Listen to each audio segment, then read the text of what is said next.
آج الحمدللہ دارالعلوم دیوبند کا اگر پوری دنیا میں کوئی ثانی ہے تو وہ یہ عظیم مرکز ہے، یہ ہمارے اسلاف کا وہ محنت ہے، وہ عظیم باغ، وہ عظیم گلدستہ، وہ عظیم ادارہ جامع دارالعلوم کے نام سے پوری دنیا میں اگر آپ کو کوئی مؤلف ملے گا، کوئی محدث ملے گا، کوئی مشائخ ملے گا، کوئی ولی ملے گا، کوئی جنید بغدادی ملے گا، وہ ہمارے اس عظیم شان دارالعلوم کی دکھا کے مرہون منت ہے۔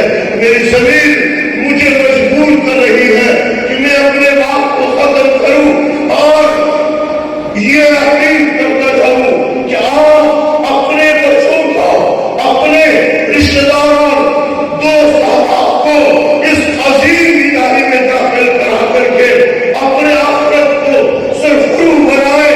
میں دل سے دعا دیتا ہوں اللہ ہمارے اس عظیم ادارے کو کل قیامت کی صبح تک اسی طرح قائم و قائم رکھے۔ بلند آواز سے آمین کہیں۔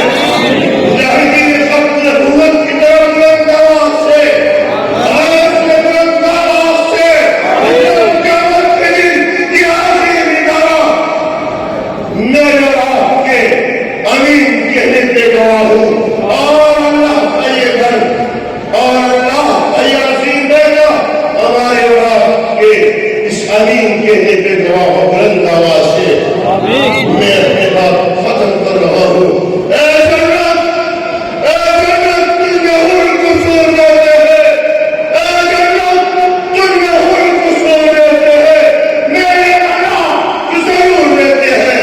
اے جنت میرا دل کا طواف کر، میرے دل میں حضور رہتے ہیں۔